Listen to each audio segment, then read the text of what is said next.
Anthony.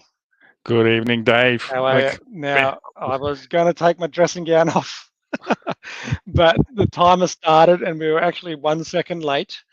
We were actually 1 second late tonight. Sorry, viewers. But I have Dave's forgotten in to take. charge of the timing.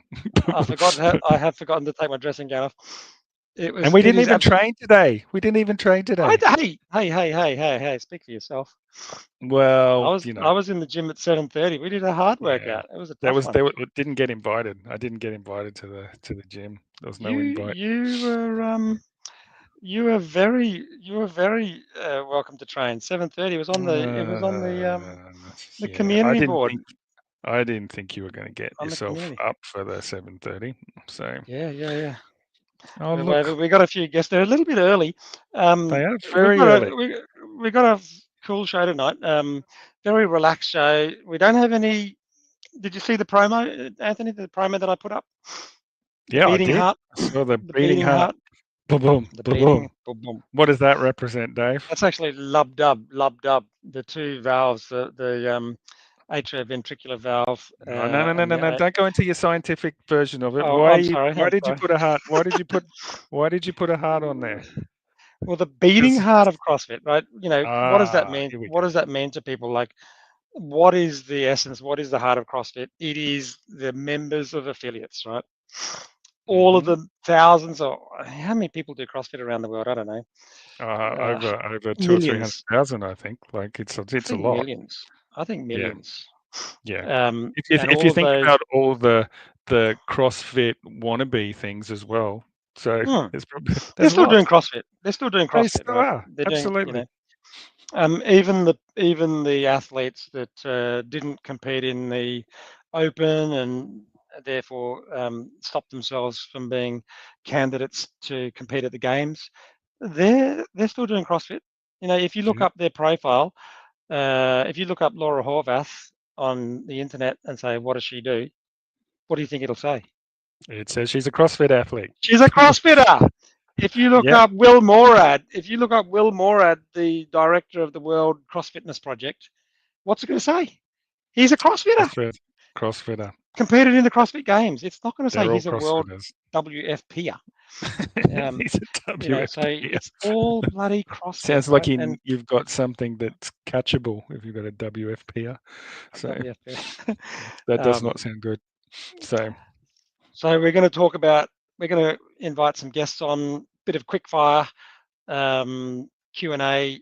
Just I don't know what they're going to say, Anthony. I got no idea. I have no idea. It could be a very, very loose episode. No idea what they're going to say.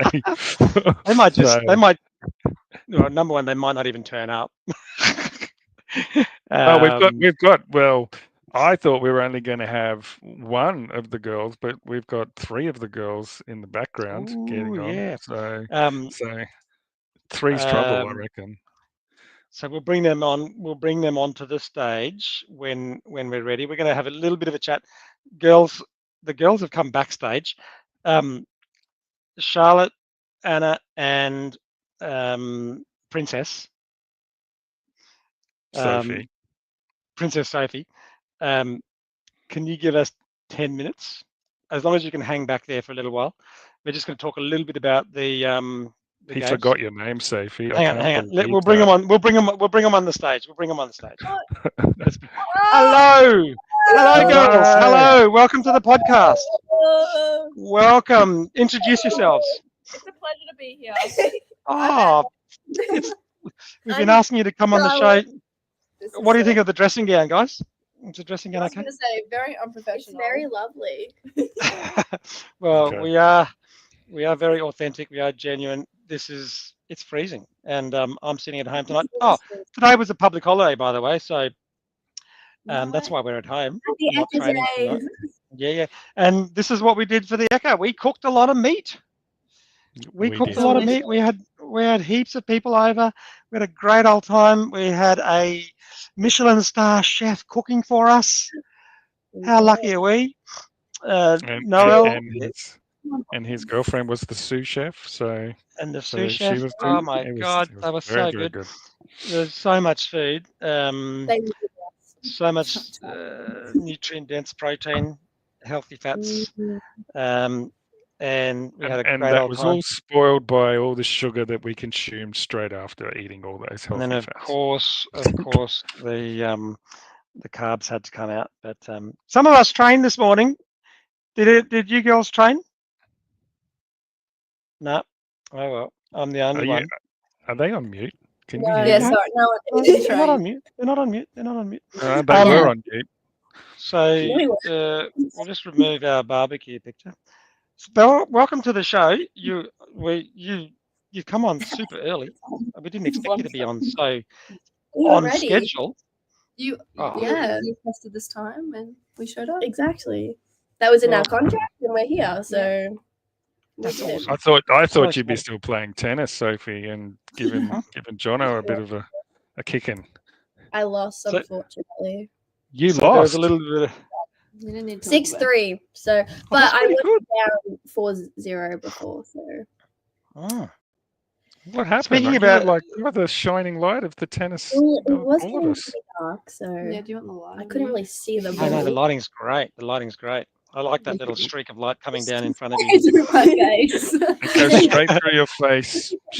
But, Charlotte? okay, we'll talk about the games. The girls are more important than their games. We were going to talk about this stuff, guys.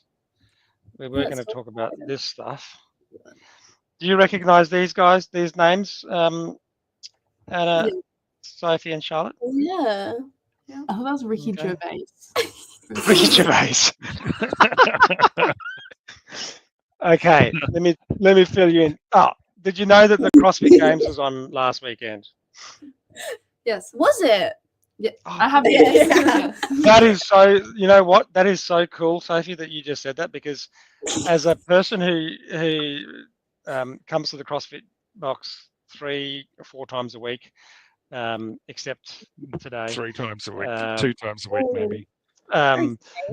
You know, it's really cool that it puts into perspective the CrossFit Games importance for the affiliate members. Like, you know, have you heard of this guy before? This guy here, Jason Hopper. No, I don't know this man. Okay, And that's Anna, cool do as you well. know this That's man? cool as Do well. you- No, I don't. I only know Tia Claire. Okay, Okay, she's let not me in the let me band. go to the. Let me go to, What about you, Let me- Charlotte? Do you know who like- Jason Hopper is? Yeah, I do. Do you follow him on Instagram? I don't, but I know who he is. Okay. Just What's you he know look who, like? You know who Tia Claire is, right? He looks Caucasian. I'm gonna say. Caucasian. It's a That's very broad, yeah. brilliant. What color hair? What color hair does he have? Brunette. So Brunette. He's His like hair white. blonde Isn't his as hair blonde white can now? be. He's gone white. He's Yeah, like yeah. he's gone like bleach blonde. But recently, or maybe a couple weeks ago. she's saying unbleached though, like natural. Yeah, It's Like brunette. yeah, like this Yeah, he's- color. He's Anyway, not natural. My anymore. point was, getting back to my point, was that it's just so unimportant to people who do CrossFit every day. Yeah. You know, I reckon you could ask half of our membership who these people are, they wouldn't even know. That shows how little importance the actual games is to the beating heart of CrossFit. Okay, Mm. the members. But back to the And girls. talking of the beating heart, there's Yeah, the 3 back to the girls. girls. They're part of the beating Here heart. they are. So let's start with Anna. Anna, tell us a little. Tell us a little bit about your like what. How did you find out about CrossFit? Well, I feel like I've always heard of it. Like we had a couple of girls from our school that did it. Mhm. And I can't Mhm. lie. That's like 1 year ago, or what? Oh, yeah, When like school in when high school for you? like, 1 year ago. yeah, like- yeah, 1 year. I have good moisturizer. Okay. Can you give me some of that? Can I borrow some of that? And Okay. Anthony needs more. Anthony needs the extra strong. Oh wow, wow. And Anthony's younger than me, but I got Chinese genes, like you. yes, Yeah. Asian Okay, woman. so you'd heard of CrossFit in high school. Yeah, but I always thought it was like, you know, the cult like had a bad rap. So you honestly thought it had a bad rap, like you believed that nonsense.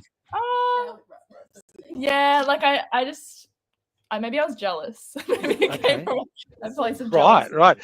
So when you say bad rap, put that into context for us. Like, do you mean injury, or or they were all drug addicts, or what? Just culty, like just everyone's obsessed with each Culty. other. Yeah. Right, right. A bit like two So blokes fit. doing podcasts on a Wednesday night, like Yeah. obsessed with CrossFit. Yeah. Yeah, Pretty And much. now you three girls joining And us. now So you're what does that on the say? What does podcast. that Now say? you're on the podcast that's talking about Yeah. the cult. Yeah, Exactly. and you know, cult means culture, right? It's a culture of fitness and health. See what It's you've a done there, culture of Dave. fitness and See health. what you've done there. Okay, So- so that was obviously a bit of a barrier. That was a little bit of a barrier to you sort of thinking, yeah, I'm gonna get into this. Did you play sport? Did you love sport and physical activity? Yeah, like growing up, I did like swimming, a Yep. little bit of netball. Yep. And then like as I got into uni, it was more like social netball and like Pilates. And then I slowly got into the strength training. Hang on, did you say Pilates? Yeah. Pilates. Okay. Why did you do that for? It's just a way to get into exercise. I was Right. very unfit, I think, when I started. I actually did Okay. we did like a So even though you went swimming and played netball, it's not going to drive. You didn't feel as though it was driving fitness. It wasn't promoting. no, fitness. like not that At strength. that time, did you think you were fit though? Like, are you comparing fitness to now after you've been doing CrossFit and you go, holy shit, I'm fit, versus Yeah. like at that time, did you think you were pretty fit? I guess I feel like growing up just doing sport from like even I think we started swimming at like 5. Like Mm-hmm. I was Okay. fit, but I didn't feel strong. I think that's Yeah, probably, right. And so now your frame of reference is different, is it? Like you sort of feel I'd say quite so. different now. Yeah, like strength Yeah, that's cool. That's in cool. That's weights cool. That's and cool. stuff. Yeah. Wow. So how come you okay. joined? How come you joined, Anna? Like what dragged you through the door? You thought it was a cult. You thought it was weird. You weren't going to be a part of it. How come you're now 1 year CrossFitter? Sophie, I think I give credit to Sophie. Like she, Okay. Yeah, Sophie, you knew Sophie from uni. Why do you? Okay, Sophie, come on, tell us what you did. How did you? Did you give credit to another friend, or what? What's going on there? Well, I would give credit to Shah actually. Charlotte. Okay. Yep. Charlotte. Okay. So Charlotte dragged both of you along, kicking Charlotte's and the screaming ringleader. into Right, the cult. okay, Hey, come to the gym, and I'm like, I don't know. I'm not at that level yet. What level did you think you needed to get to? Like when you say what were you thinking? You thought you had to have a 6-pack and look like Basically, really? just like the online like perception of CrossFit is like very intense, Yes. oiled up, like sweaty. You know, 1,000,000 burpees a day.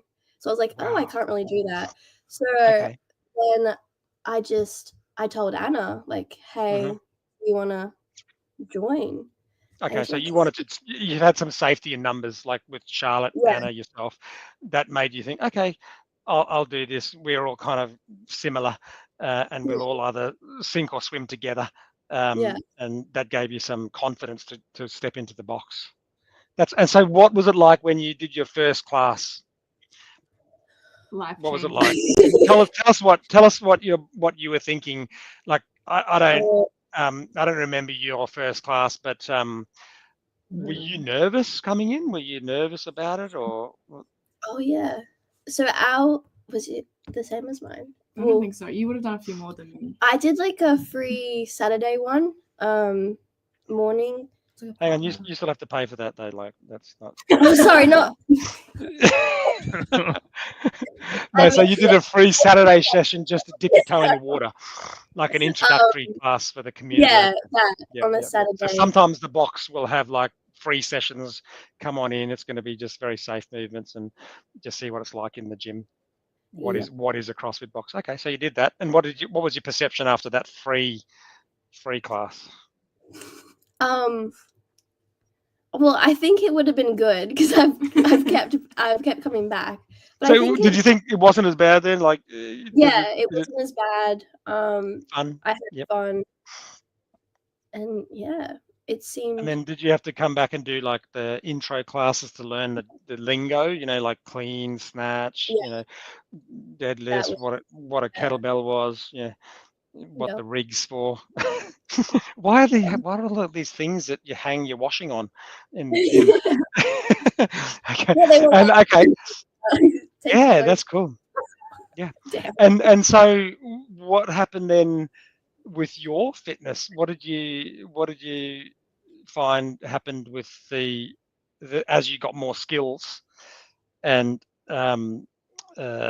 involvement and participation? What do you think about it now if you were explaining it to the old Sophie? I'll be like, well, I can go stronger now. I can do heavier weights.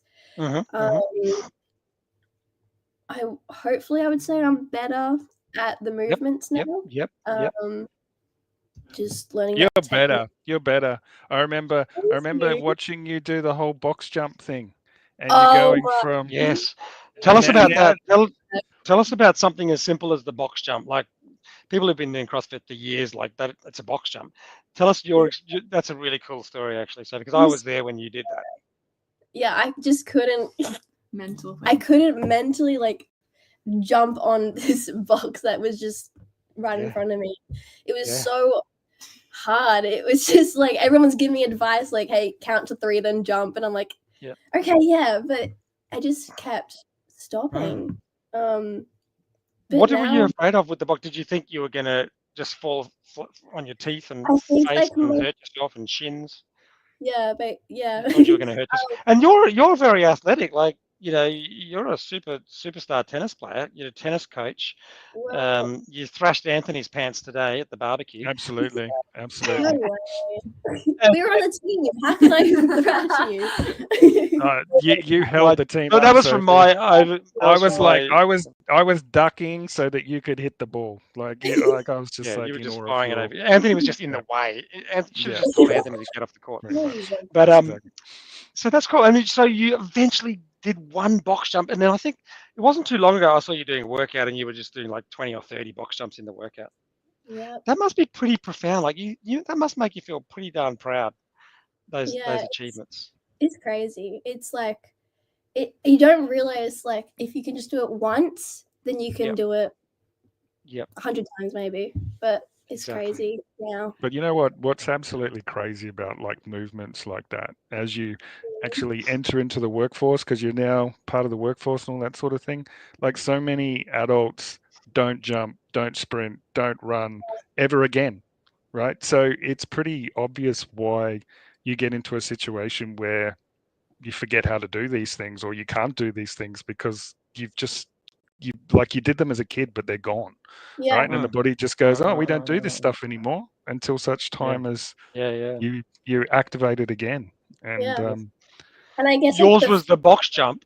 Yours was the box jump, but for many people, it's like, no, I can't run again. No, I can't. I can't lift weights again. I can't do a squat again. What are you talking about? You know, that's and they just never do it again in their life, which of course, you know, flows on to cause significant musculoskeletal and other health issues. Sorry, what were you saying? I cut you off. Oh, I was just saying like how, so adults, I guess, how they don't do those movements as much as when they're younger. I think it's because of the fear of like, you know, like, I don't know, just the fear of what, like as a kid, you don't have much fear doing like a handstand or something. No, that's right. You're like, well, I'm gonna hurt something. And it's and those movements are so part of the CrossFit culture that like as a adult, you know, we're in our 50s, it's nothing for us to do some handstand walks or handstand push-ups, and we're in our 50s. You just by doing 1 hour a day or 1 hour every, 3 or 4 times a week, you maintain that functional capacity. Which why shouldn't you? You know, you could do it as a kid, as a 10-year-old, as a teenager. Why shouldn't we maintain that for as long as we can?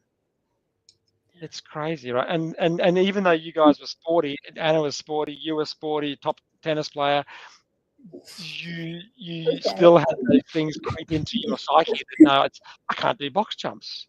Yeah. And Yeah. CrossFit allowed. That's cool. All right. So that's- so what does CrossFit in the future look like for you girls? Toes to bar, Charlotte, pull ups. Victorian. Yeah, Dorian, why not? Yeah, Why not? so there's, and Why that's not? the exciting thing about CrossFit, right? You've always got Mm. different movements, different things to keep on working on. So do you think it's going to be a major part of your life going forward? Can you see yourself being like 50 and doing CrossFit? Definitely. Yeah. That's cool. 100. That's Yeah, cool. that's pretty awesome. That's what it's all about. That's what this whole sport is about. So you're now being inducted into the cult very Yeah, officially by the look of it. Seems like Yes, you're really happy to be there. Yay! Charlotte, you're as the ringleader for getting Sophie and Anna into Give it. us a Like, tell us a brief, give us a brief overview of your CrossFit history. I know you started pretty early. Your parents dragged you into a CrossFit box when you're like 10 years old or something. Yes, thank you, Dr. Dave. That is true. You did. You and Mum brought us in very early. But Yep. yeah, it's quite. And you got pretty into it as a young teenager. Yeah. And then tell us what happened at high school. You sort of stopped doing CrossFit when you went to high school because you kind of got a little bit. Is that because Anna was not very nice to you? It's like when she said like they're all I just. didn't know. I wasn't I born didn't yet. know. No. This is. I Yeah. know you met Sophie or Anna in high school, so I met Sophie in uni, and Ah. Anna Yep. years later because I've took always Sophie been a long through time me. to introduce. But is that true though? Is that true that you got the boys would pay out on you for doing CrossFit? They'd sort of make fun of you being a CrossFit, doing CrossFit in your part time, like downtime. How do you remember this? This was such Name a long and time shame ago. them right now. Say their This names. was Say probably when I was 15, 16. Yeah. Okay. And so you you didn't have any peers doing CrossFit with you, so you kind of No, I stopped doing did. There was like 2 girls that came along Okay. from school for a bit. Yep. Like they stopped as well. They just was more school related sports. I was too. Like I was more into cross country and house. You became a runner. Yeah. So what would you say? What would you say to your younger self, Charlotte? Like, because you Don't- obviously went away from CrossFit. Would you say? Yeah. Would you say just shut up and just do it, like, and don't worry about everything else that's going on, or would you still follow the same path? Well, I'm glad how it's all happened. Like I feel like I've never really stopped it. Like I've always gone. Like Mum and Dad have always been involved in it, and we've always come back to it, even if it was a very occasional workout. Father's Day, I'd make you do a workout with me. We've always had it. I never really stopped it, but the consistency's definitely changed over time. And now, And now how often you're going as much like 6 or as months much a as you week. can? Let's go. Yeah. Just And That's now so you're doing crazy things now as well. You're doing handstand walks and things against all that stuff that you couldn't do before. Yes, you are. What do you think your rate of improvement is like in terms of movements and skills? Do you think you're learning a new movement and every month you're sort of getting a new skill up, like handstand push-ups? I think it's all pretty gradual. Like you'll just start something new that you've seen or was in a workout and you figured, I wasn't too good at that. So you just do it a little bit in the open gym or some extras.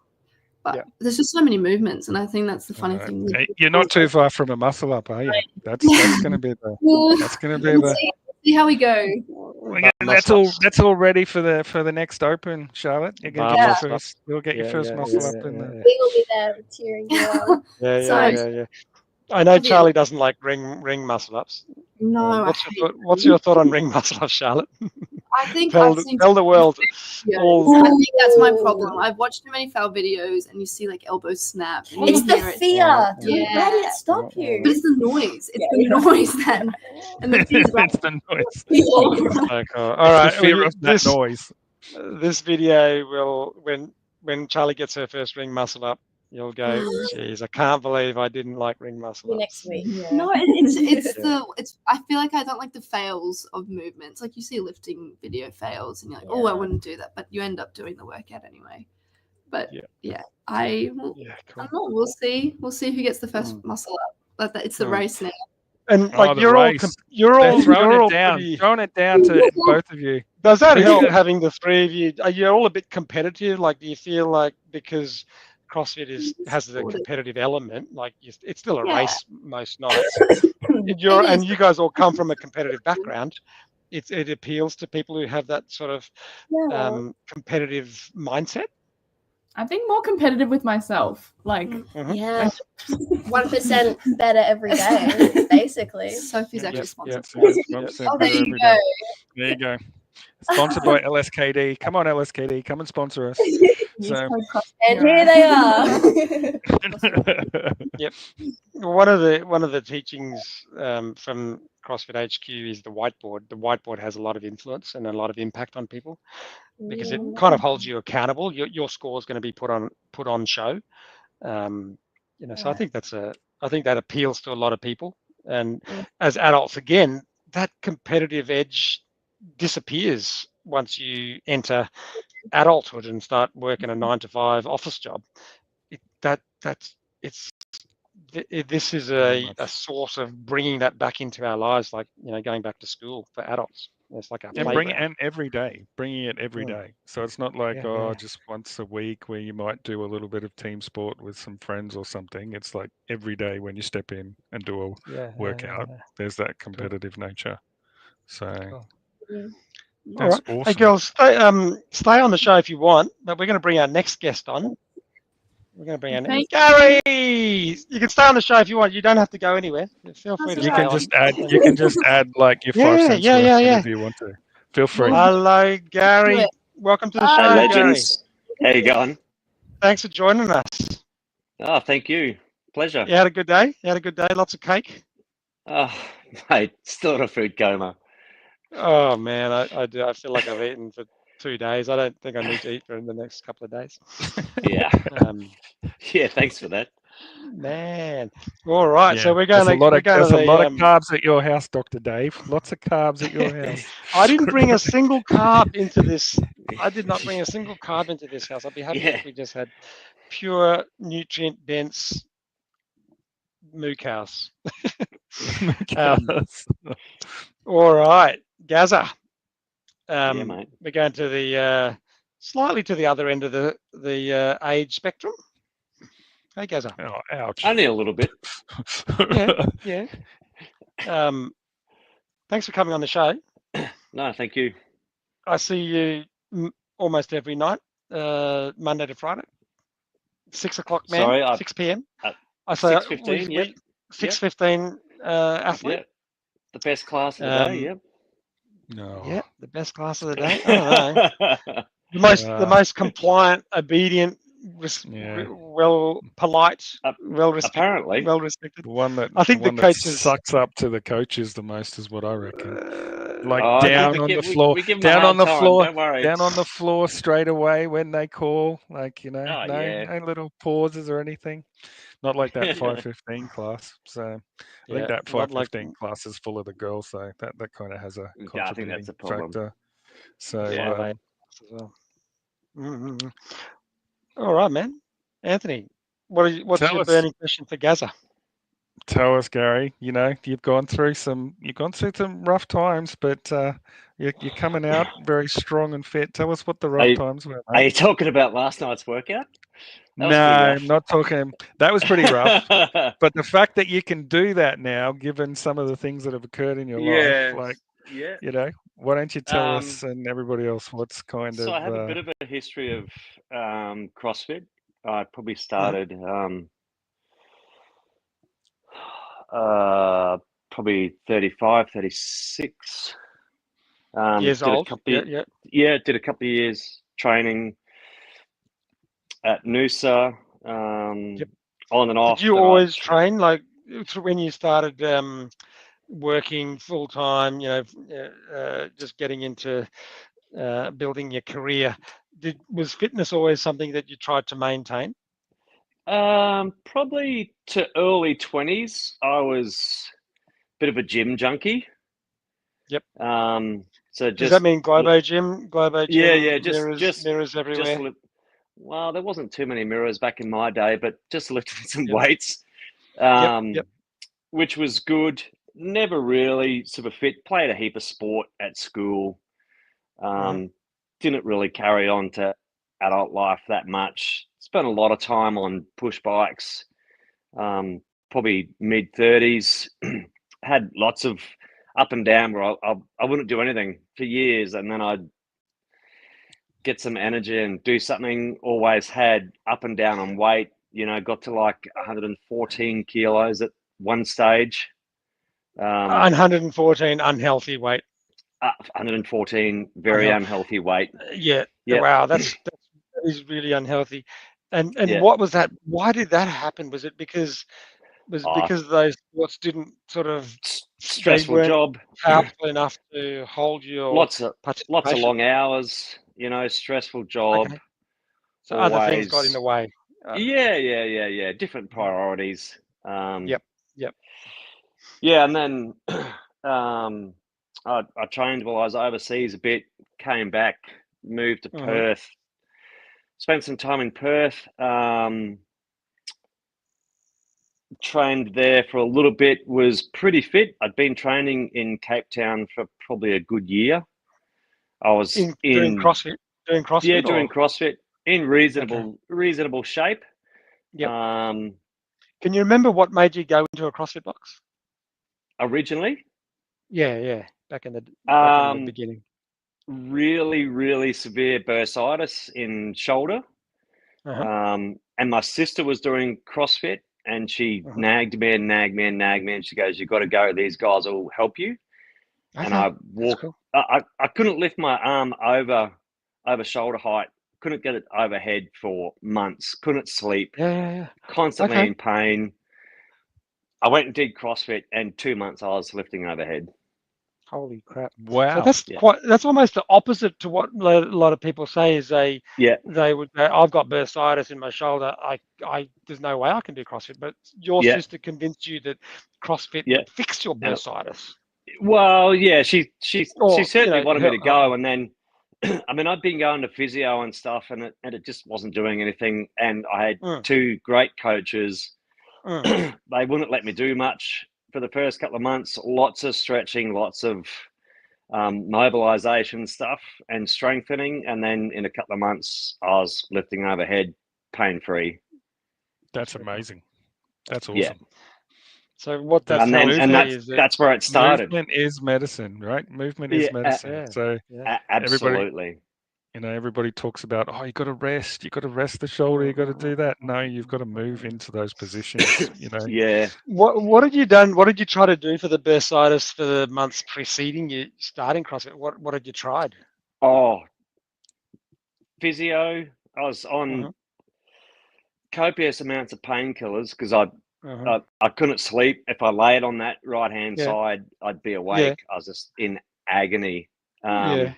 I ended up having a cortisone injection. Yeah. What did the physio do for you? What was the physio telling you to do? Because they love saying that CrossFit is they love saying CrossFit pays off my mortgage. Right? Yeah, well, see, I wasn't going ironic, to. isn't it? I'd spent all that time at physio, and then I decided to go to CrossFit. Yeah. And then I stopped going to physio after the first week of CrossFit because I realised that I was on the road to recovery in such a different way, and it'd been months at physio, and it had done nothing. So nothing. Yeah. Cool. All right, and CrossFit basically rebuilt your shoulder stability. You get joint stability, decreased pain, increased health. That's awesome. Yeah. And so now, do you ever see yourself putting work and life's stresses as an adult as a higher priority than health? Like, is there an excuse? Not now. For it? I prioritize my days to fit around my training schedule now. Yeah. Yeah. Make sure I get Like enough food. Make sure I get enough water. Yep. Hydrate, eat, Mhm. rest. And what was the recover. driving factor for that, Gary? What was the So change? I was about just over 2 years ago. I was pretty fit, like Mhm. probably as fit as I am now. Definitely a few Mhm. kilos lighter than I am now. And Mhm. then one day I had a very, very nasty heart attack out of the Whoa. blue. I was fit. I was healthy, like pretty lean, very active, training, working a physical job. And then one morning, woke up 4:30 in the morning, and I knew I was in big, big, big trouble. Very, very lucky.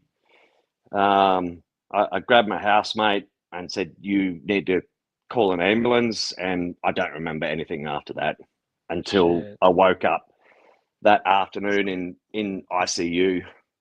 So I had what they call a widowmaker heart attack.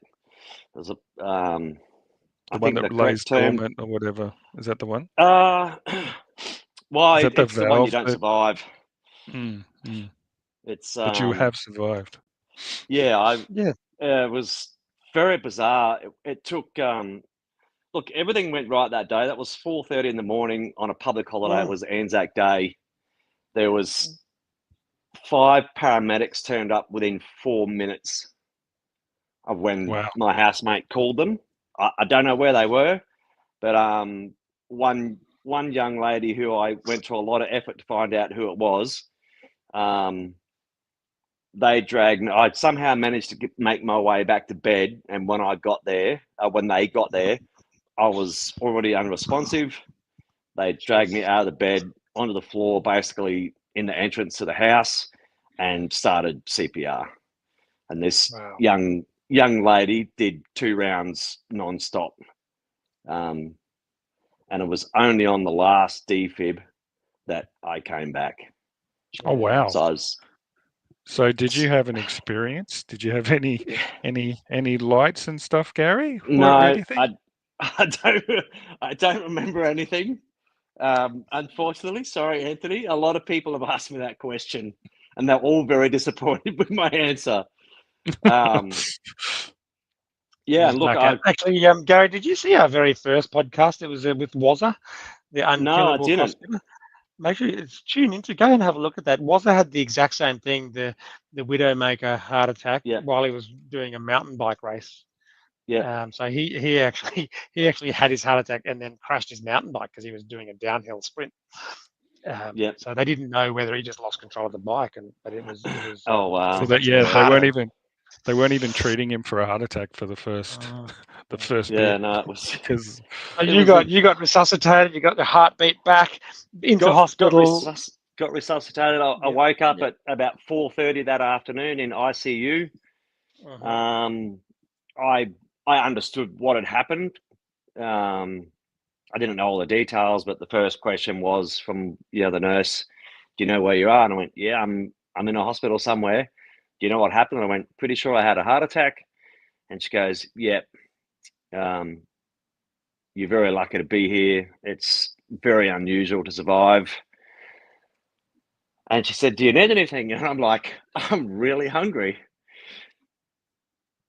And she and got what me some because they put me in a coma.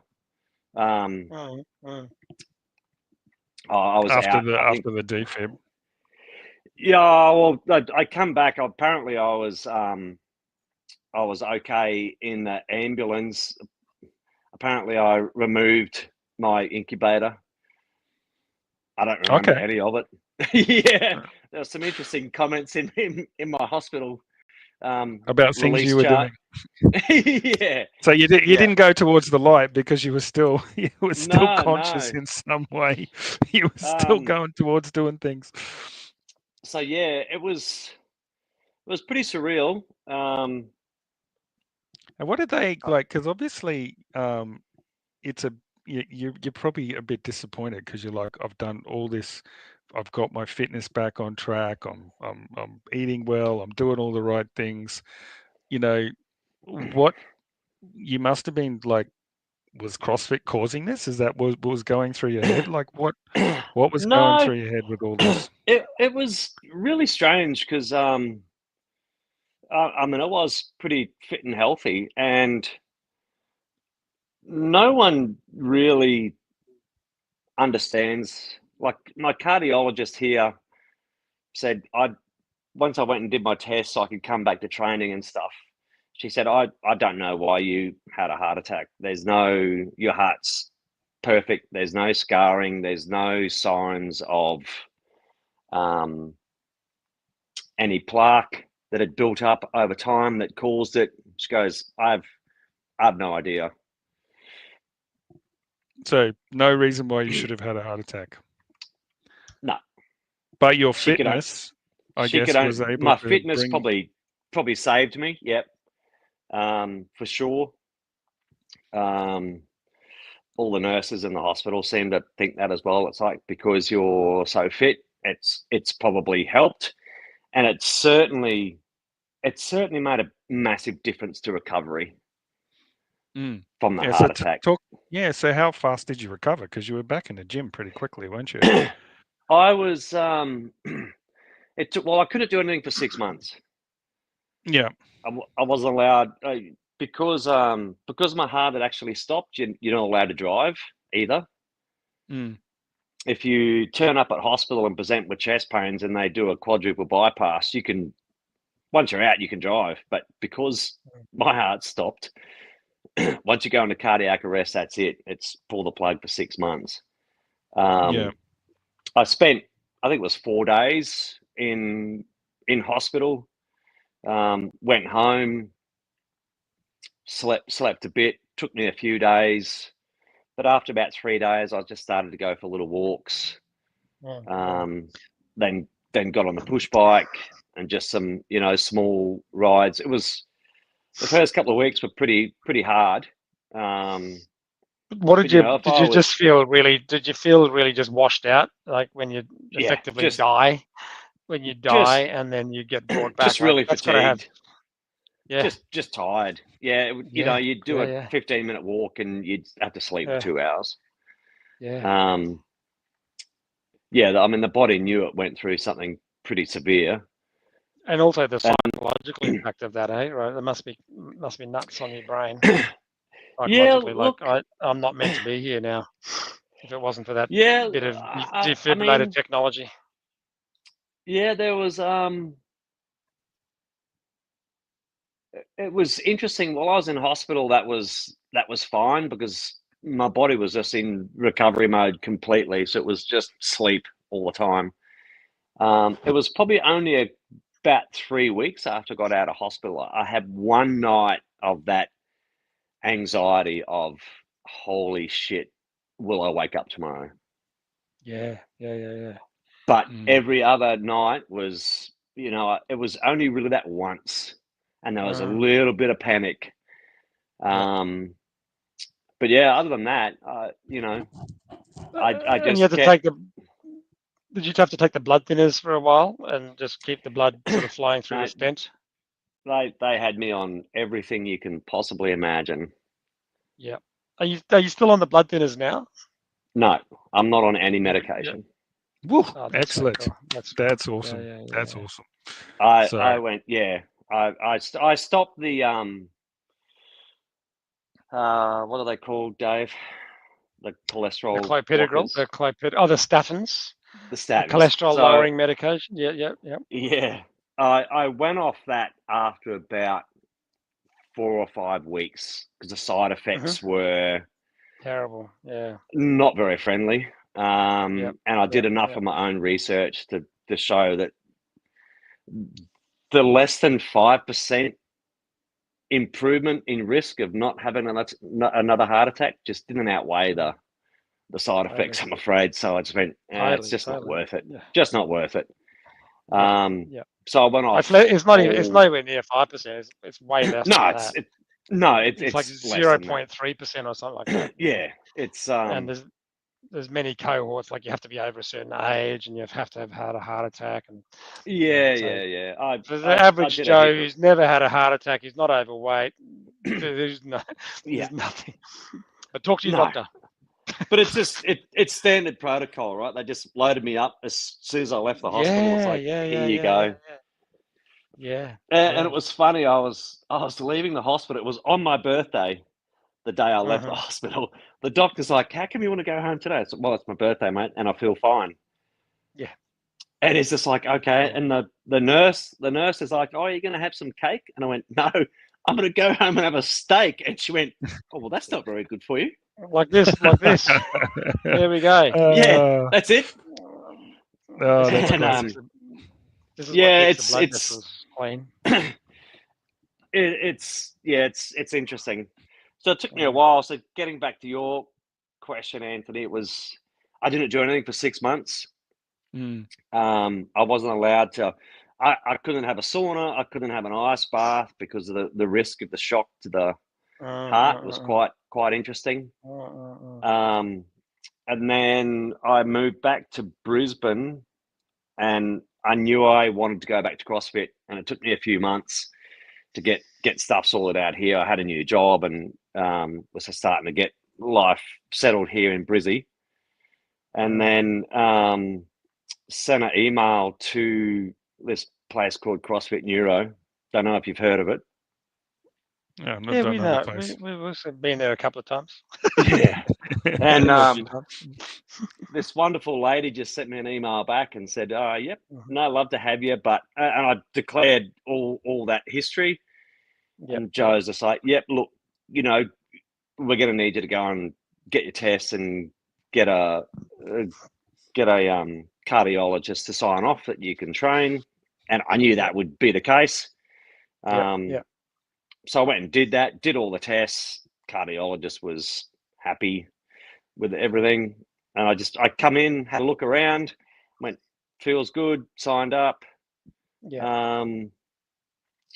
Did a couple of one-on-ones. So what if your cardiologist just thought you were going to Anytime Fitness or something? When you said, no. They probably thought, he's just going to do Pilates or something. No. Little did he know you were going to be doing deadlifts and pull-ups and chest to bar, and throwing kettlebells around and running. I'm only here so I can go back to CrossFit. And she went, yeah, okay, fair enough. Did you have to tell him or her what CrossFit was, though? Not really. Okay. So they probably didn't. They had. So what have you done? What have you done differently since having the heart attack, Gary?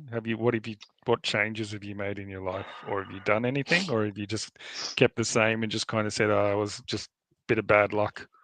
I mean, it was a bit of bad luck because, like I said, none of the scans and stuff showed anything that would indicate that I should have had a heart attack. And I always was pretty open-minded. I'd traveled a lot, and I always thought that life was pretty precious and we should make the most of everything.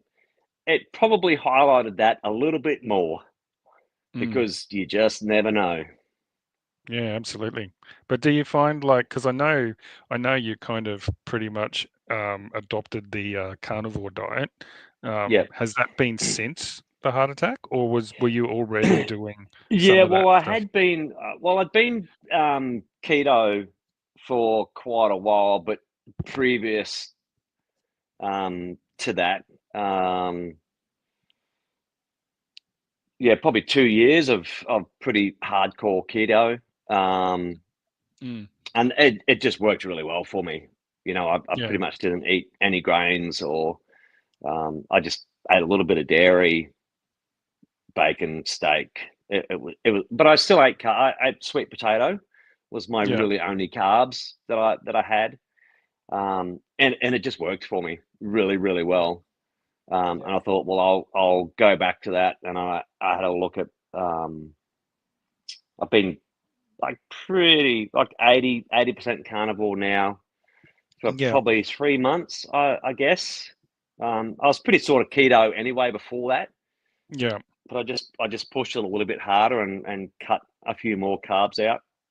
Yeah. And it's certainly certainly noticeable. I've shed some body fat since I've been on that, which is a You're good looking thing. ripped, mate. You're looking Yeah, ripped in the yeah. I gym. mean, I reckon there was a night where you came into the gym and I had to. Sorry, I'm just going to go There was a grab a night you phone came into lead. the gym and I just looked at you. I said, what's Gary done in the last? It was quite rapid. It was quite a rapid transformation, wasn't it, Gary? Did you do I something more sort of extreme in terms of cutting back No. the sweet potato and stuff like that too, or not? Well, I pretty much went steak, mince, and eggs for.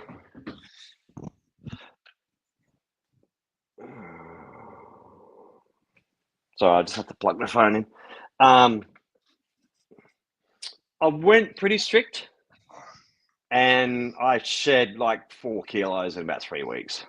Yeah. That definitely that must have been the time when your Yeah. face just leaned up and you just lost all that Yeah. sort of like that insulation subcutaneous fat. Yeah, I think I put a little bit back on, but Yeah, especially That's probably today. from today. 'Cause, That's you probably know, from today stuff. we'll work on that. But like the most thing that I was impressed with when I saw Gary the other day was when I watched you doing kipping friggin' pull-ups. I was like, what the hell? Like you and I are kind of similar in a lot of things, but I can't do kipping pull-ups. And I was watching you do those, and you're just like pumping them out. And I was like, okay. It's funny, hey. There's certain things that suit you as an athlete, and it's that muscle memory. I mean, I can remember early on, even in a Globo gym. I mean, pull-ups and lat pull-downs and stuff were a great thing for me. And when I did CrossFit the 3 or 4 times previous to this, with pull-ups and chest to bars and bar muscle ups were just, I just found them comfortable. So are we going to see a bar muscle up soon, Gary? Is that what I'm hearing? It's pretty close. Oh, good. That's wicked, man. That's so cool. It's pretty close. But yeah, look, I mean, the upper body see that, takes Gary, Dave? Gary and I are coming to get you, man. We're going to get you. the upper body takes good. a We lot want a of bit time to more get that competition. strength. Lats that. Yeah, some pulling people takes a are lot of time to genetically. build that strength back as well. So Yeah, and there's the ratio of the type 1 and type 2 muscle fibers for that sort of more explosive abilities. And look, being 99 kilos doesn't help. Yeah, I can relate. just keep at it. Keep that bloody low carb. The vegetables. Yeah, that's exactly right. You'll just get your power to weight ratio. What's Joanne Yeah, saying? yeah. When I am in the bad place in the middle of a workout every day, I always look forward to seeing Gary walk in with his big smile and wave. Always happy, big part of the neuro community for sure. There you go, Gary. Like it's the impact. It's just so It's almost like you walk into the gym and the people around you get a little dopamine hit. Yeah. It's crazy. I don't think people realize how powerful that is. I don't think people have realized how powerful the community is. And that word gets used a lot, the community, but it's what other word do you want to use to describe it? Look at it, other and than it's the just beating heart. it's the opposite applies. It's just I just love being in that place. As hard as some days are, I love it, and I love the people, and I love the community. It's great, and walking in that door, seeing everyone working their asses off is an inspiration. Yeah, absolutely. It's like Cheers. It's like the Cheers song when you walk in and everybody knows your name, right? But you're not drinking beer. You're freaking working your ass off and getting better. It's that's my happy. I walk in that door and that's my happy place. Yeah, it's great. It's awesome. every day. One last question, Gary. Thanks for. Don't want to keep it too long, but when you said you got too busy as a youngster, do you think that if you had your time again, you would have been able to prioritize 1 hour a day even though you were going through other work-life balance hardships? Like, is 1 hour a day too much to ask for health for anyone? No, not. Look, you know, the message I would give to my younger self would be, this madness that you're doing now is not sustainable, and if you actually want to do really well at this, you need to have health. Yeah. It's the key driver to you being successful at anything else. Yeah. Or longevity of it. You can be successful at something for a while. If you're chronically unhealthy, you're not going to be successful for long. Yeah, that's cool. That's Absolutely. kind of like the philosophy that, we run 3 businesses. I operate on people's brains and spines, and I train every day. Like it's up there. It's prioritized as important. It's like brushing your teeth. You've got to have time for it. Yeah, I mean I mean, you wouldn't function as well without it. No, exactly right. I wouldn't function. No. You don't function when you don't have it, Dave. You don't function. If you're sick for 4 or 5 days, it's not. You're like, the benefits. Get me back in the gym. I've always said to people, CrossFit gets you fit, can get you really fit, and it can get you fit pretty quick. But the mental capacity you develop, from that is far outweighs any physical fitness that you can achieve. Absolutely. And that flows on to everything else in life. Yep, it does. Yeah, that's a good point too. Yeah. The parallels with life are always evident when you sort of go through a hard chipper, or something that's really freaking hard. Yeah, but the last project that I had to do at work was hard, and it's I got through that as well. It's just they really do parallel each other. Absolutely. Okay, mate. Thanks so much, man. I'll see you tomorrow night at the gym. You can stay around. You can stay around if you like, Gary. You can stay in the background. Stay around if you like. Stay on if you want. It's up to you. Yeah. You can add your 5 cents to our next guest. So, yeah, we'll bring. Should we, Anthony? We've got 2 more guests coming out. Should we bring them on at the same time, just for the interest of time, and we can just. Well, they're going to be different conversations, right? I don't know. What do you reckon? I reckon we bring them both on, and we'll just focus on one and the other, and then okay. Otherwise, it'll get a bit late, hey? Let's bring Svetlana on. Okay. Hello, Svetlana. Hello. We'll bring on Angus. Angus is silent. G'day, Angus. Hello. How are we? Fantastic, mate. How's your Eka show day been? Eka public holiday. Yeah, it's been good. Just doing some celebrations for Mum's birthday today, so it's been a nice day. Yeah. It has been. Lucky day to have it. It's been an awesome day. Did you get a bit of rain just at the end of the day, though? No, it's pouring here. Yeah, it's been bucketing. I think it's over now, though. Yeah, seems like it's done now. Brilliant. You've been listening a bit to the show, Svetlana? Yeah, I've been tuned into the get-go. You've been tuning in. Are you a subscriber, Angus? Are you a subscriber? I am. Yeah. But I've been tuned into this one live since 7. Yeah. Awesome. Thanks for your time. Happy birthday to Mum, is it? Yeah, Mum. Yeah, I'll let her know. I'll let her know. Just for our international viewers, we got thousands of viewers. You never, this podcast. You never know who watches afterwards. Yeah. If you're wondering what the Eka is, what is exhibition, right? Eka. Yes, the exhibition, the Brisbane exhibition. There it is. All of the dodgy rides. With the questionable sideshow people. They get put up and taken down in 2 weeks. That's the Eka Show Day, Brisbane. So that was our public holiday today. Yeah, but okay, Anthony. Yes. Svetlana, Angus. Svetlana, yes. Tell us a little bit about your. Let me get rid of this. Eka thing. tell us a little bit about your experience with CrossFit, Svetlana. Well, my experience with CrossFit started with my husband Anthony experience with CrossFit. And I don't know if he's shared his story here on the podcast, but I will very quickly summarize it. He's experienced years and years of back pain that was really debilitating, and similar to other stories you hear, you go to this, that, and the other, and nothing really helps.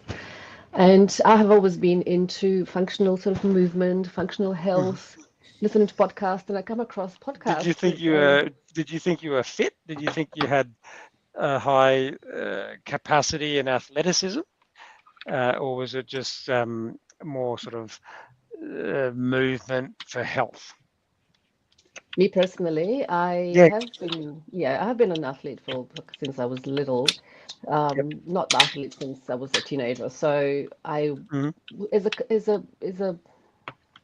I guess the way I live my life is I tend to move more than most during my life or during my day. So I do really stack my day in such a way, and very purposefully. So I move, I carry heavy things, I would balance in places, etc. So I was fairly functionally moving well.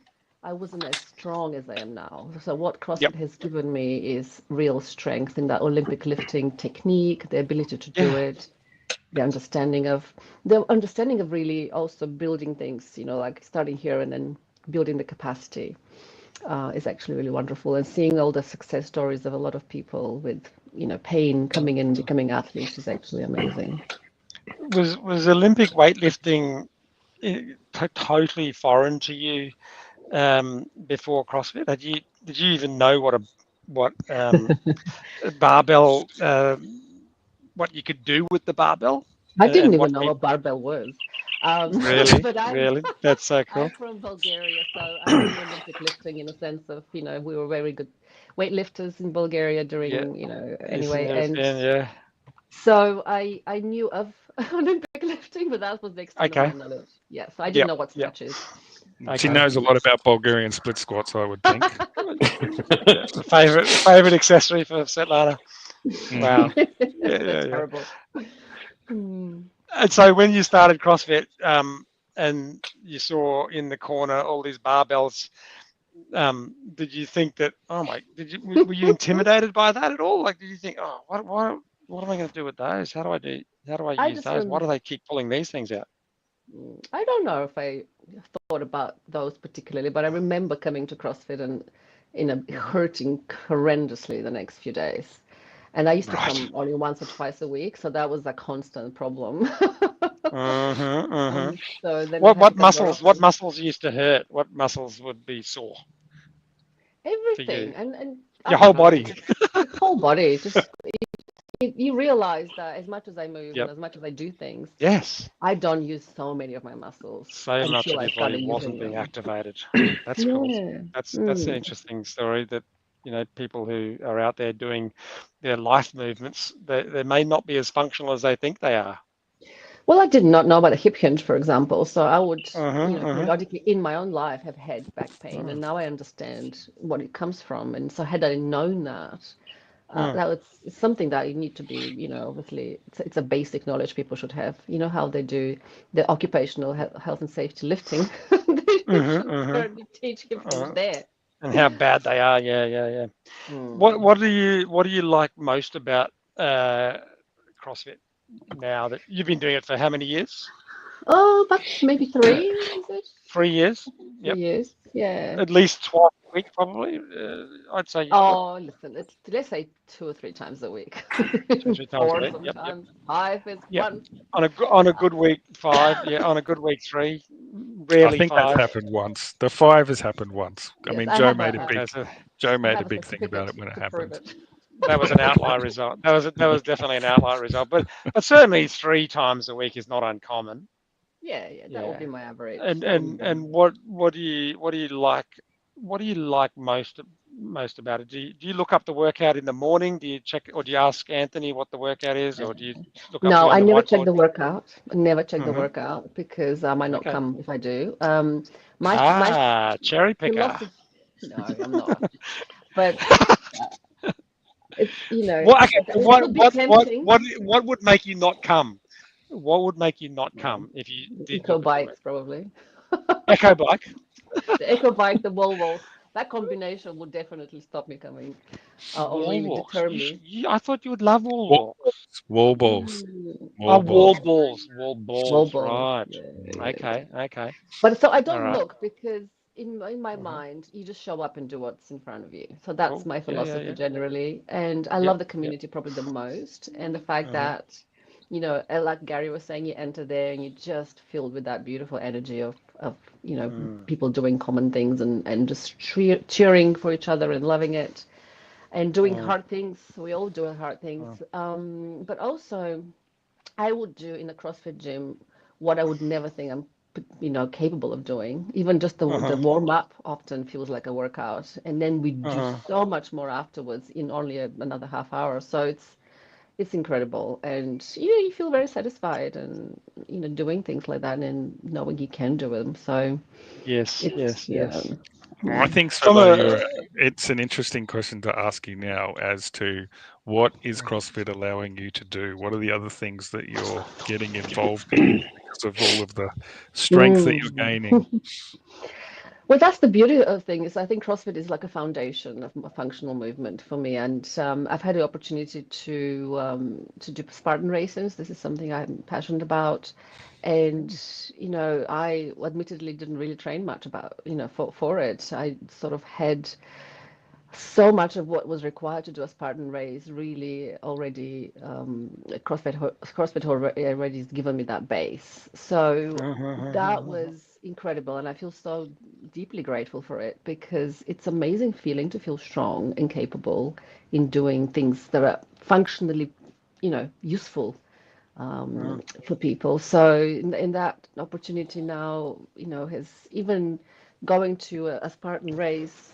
And I didn't kind of expect that because as I said, I didn't really train for it. I had one purposeful training.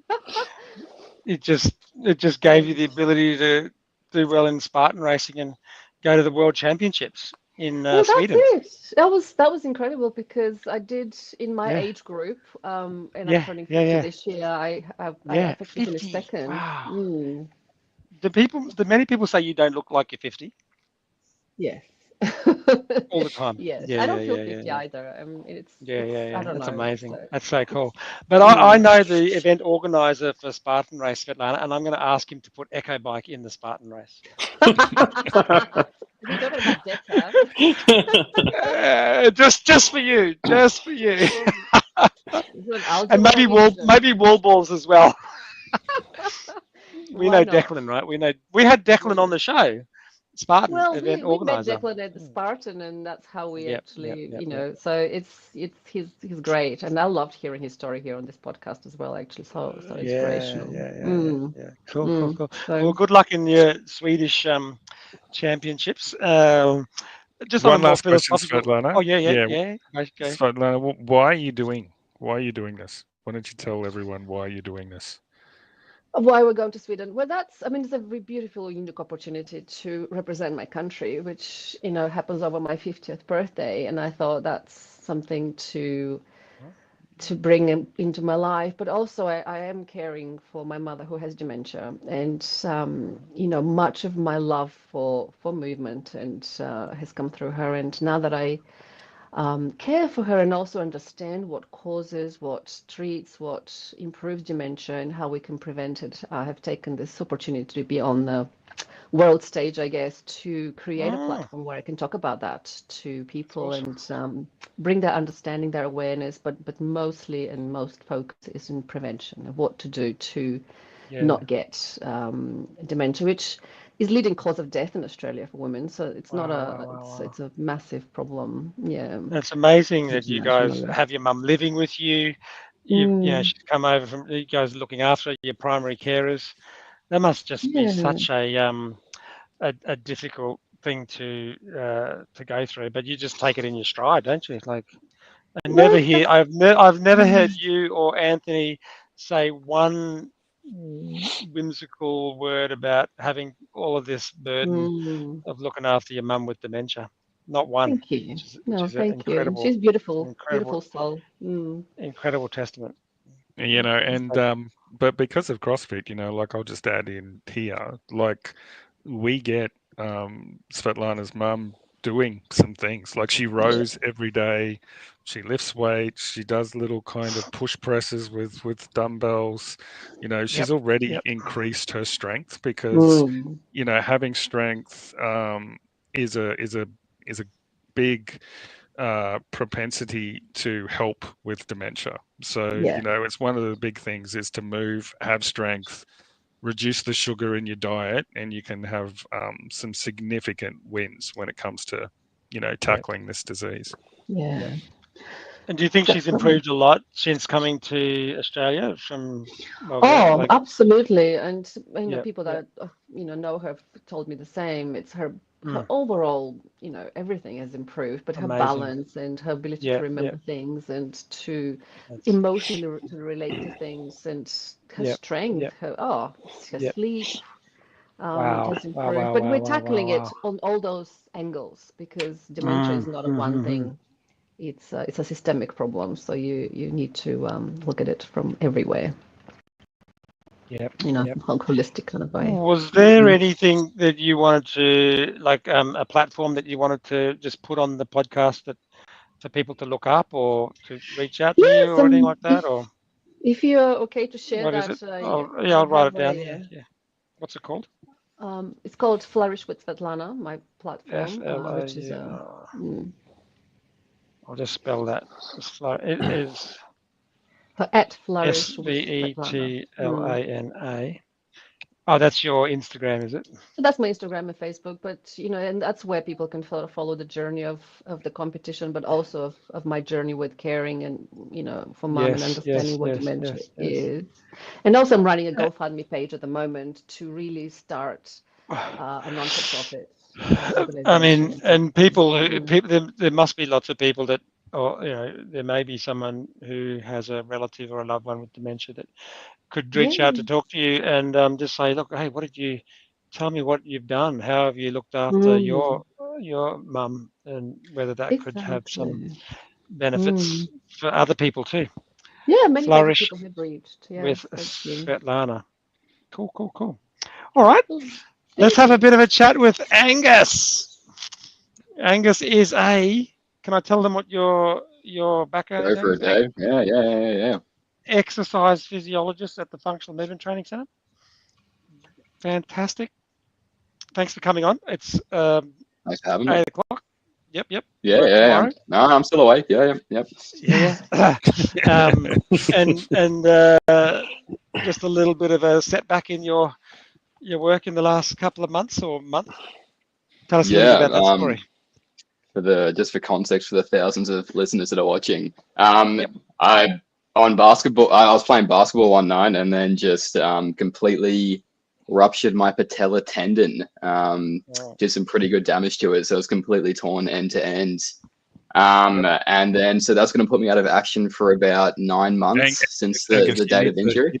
It didn't just like happen. You gotta explain what happened. It didn't just go. Okay. You didn't just run and then all of a sudden it just explodes and that was the end. You played basketball. Okay. Yep. So my left leg is my jumping leg. So I was going in for a layup, for those that know what that is in basketball. So I was jumping off my leg and I was holding the ball at the same time. And then the defender, right as I was jumping, they tried to take a swipe at the ball, but they hit like their fist directly on my knee. It was almost like a punch straight to the kneecap, right as I was jumping off it in like full extension. And then just in that moment, I felt it just go, and then I landed back on top of it. And then I might have done some more damage in that moment, not really sure. But the end result was that it was completely, my patella tendon was torn from end to end. Yeah, so a big setback. Yes, and like what do we learn from this? You didn't get injured at CrossFit. You got injured at basketball. No, but I wasn't injured before I started doing CrossFit. No, I'm joking. No. It wasn't CrossFit related at all. No, not at all. No. Yes. I think that's important. All sports carry an element of risk, right? And yeah, of course, yeah. For some reason, CrossFit has been singled out as a as a dangerous sport that pays off the mortgages of physiotherapists and things like that. But It's definitely got a really, pretty bad rap. Yeah. if you actually analyze the data, robustly and with scientific methodology, it's actually not more dangerous than running, jogging. There's more people that hurt themselves jogging than doing CrossFit, and proportionately as well. CrossFit is a very controlled environment. Basketball, you have no control in what that guy decides No, to not at punch as all. he swings No, and he no. punches your patella tendon and ruptures it. So injuries in CrossFit come because of the athlete's lack of awareness of what their capacity and abilities are. Yeah, definitely. Yeah. So what was so Angus, like, why did you step into a CrossFit gym and want to work in one? Well, originally when I when I applied for the interview, I didn't know there was also a CrossFit gym connected to the functional movement training center. So I was really surprised when I walked in for the first time. I just saw a massive CrossFit gym environment, and I was like, "Oh, what's going on here?" So once after I got the job, I was, I saw it every single morning, every single afternoon. Dave was definitely egging me on a little bit as well for the first couple of weeks. It's like, come on, you got to get in, you got to get in. And I was always keen to try it, coming from just an exercise background in general. And obviously I'd heard about CrossFit before, but I was like, when I was watching it, when I first rocked up there, I'd never really got to experience it like with my own eyes before. So when I saw it, I just saw that it was like, it looked pretty hardcore from the outside perspective. It looked like something that was challenging even from somebody that's come from a pretty extensive exercise background. I was like, holy cow, like this is pretty full on. And what exercise was that? What was your sort of my first ever class exercise, yeah. Oh, well, my regular exercise before CrossFit. Yeah. Oh, right. Yep.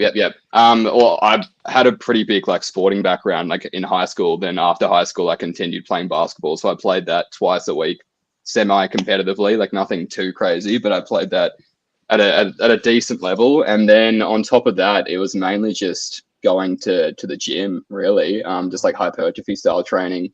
I originally started when I first stepped into the gym, I was doing pretty much exclusively powerlifting. So I was just concerned with trying to get as strong as possible in squat, bench, deadlift. And then kind of the more I stayed in that gym environment, the more I just got introduced to other exercises, and I started seeing bodybuilding stuff online. So that's when I started like chasing like the more like hypertrophy like side of things. Nothing too serious. It was more of just like I worked out because it made me feel good, and I enjoyed doing it. And it was like, that was the main reason that I exercised. But that was my exercise background. It was just going to the gym probably 5 times a week, and then just a couple of sporting games on top of that each week as well. Yeah. But that was all free weights and machines in the gym. There was no sort of cardio aspect outside of sports at all. So what was your first workout? What was your first CrossFit workout that you? My first CrossFit workout, I actually remember it because there were rope climbs, and I had never in my life had I done a rope climb before. Workout, isn't it? Yeah, it was. So I was kind of, I'm not gonna lie, I was kind of freaking out during the warm-ups when I saw that was happening.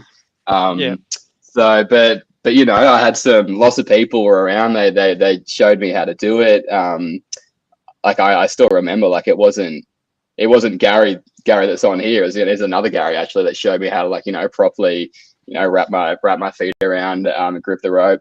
And that was I didn't think that I would be able to do it at the start. Like I didn't think I've seen people do that in the past before. I didn't think that was something I'd ever actually be able to do. But it just goes to show, like, you're not really gonna know if you can achieve it or not until you just give it a go. But yeah, no, I surprised myself. I got up there, completely tore my shoes apart though.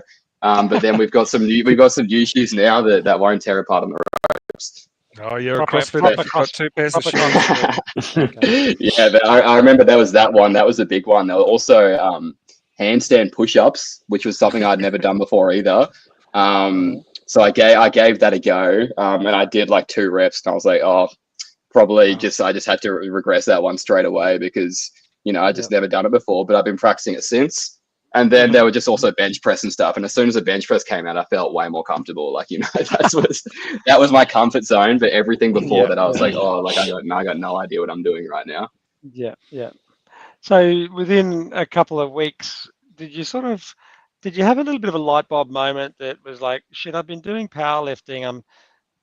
I'm leaving out a lot of muscle groups from becoming aware that shit, I can't do a handstand push-up, I can't do a rope climb comfortably, 100%, yeah, pull-ups and things like that. And what did that make you think? Did you sort of think, is that, should I have known better having a exercise physiology education and degree?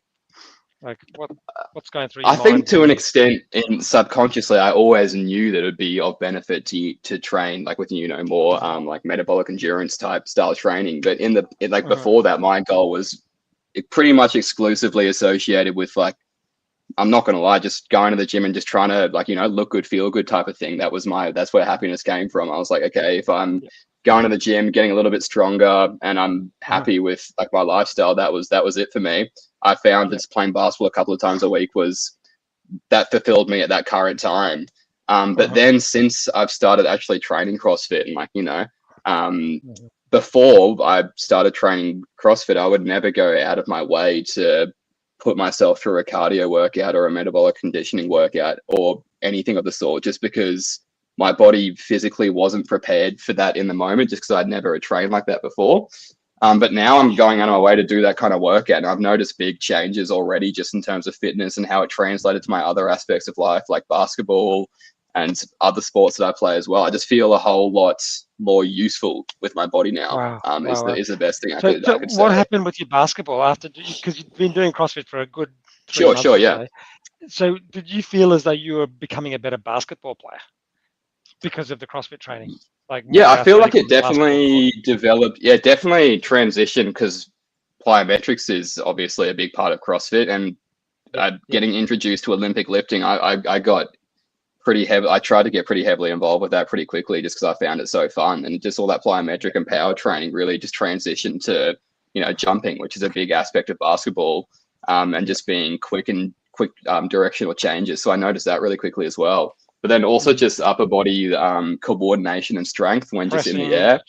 Yeah, exactly. I just felt like I was more in control of my body when I was up in the air, and you have to think to move around defenders really quickly. Obviously, except in that one moment where I decided to explode my knee. But apart from that, I felt like I was doing really, really well. I think that was your fault, Angus, by the sound of it. It sounds like you were doing I'd like to think not, but... Did you get? No, but genuinely, Did you get the foul? Did you get the free? Yeah, I got the foul, but I didn't shoot the free throws, Anthony, unfortunately. So it didn't translate to anything. You could have done it from the stretcher as they're taking you off on the stretcher. Yeah, I want to have the shot. Well, they stopped the game. I wanted them to keep playing, but they just were like, no, it's over now. But genuinely, before, they completely stopped it. But I felt the fittest I'd ever felt in my entire life. Before this happened to my knee, like since I'd been getting involved with CrossFit, and then just because I'd probably realistically only train in 2, maybe maximum 3 CrossFit classes a week actually at CrossFit Neuro, but then on the weekend I was going in Saturday, Sunday and actually doing my own strength training, practicing skills, like my muscle ups, Olympic lifting, and then actually smashing myself for 15-20 minutes with just a Metcon workout as well, which is something I would never ever do in the past. I remember going in there on a Sunday. And opening up the gym, and there's Angus. Angus is in the gym doing a Sunday workout, right? And we ended up doing a horrible Echo Black burpee thing. And that's what I mean. As a finisher. Yeah, and I absolutely hated that, but I probably did it about 4 or 5 times since that as well, just because. I just was, I genuinely wanted to get better and prove to myself that I could get, improve my time, because I would never train like that before. I would kind of shy away from cardio workouts. I'm like, it's not really what I want for myself, so why would I bother? So where do you see yourself going with CrossFit? Because obviously you're a little bit injured. You've got to get back. You can't use your knee at the moment, but. Are you going to go? You're going to try and get something competitive going? You're going to go to the Torian or something, mate? You're young. I haven't I haven't necessarily thought about getting competitive yet, considering I've only been doing it for about 4 months now. I think I need to get a little bit better than that before I start thinking about getting competitive. Well, but it's not.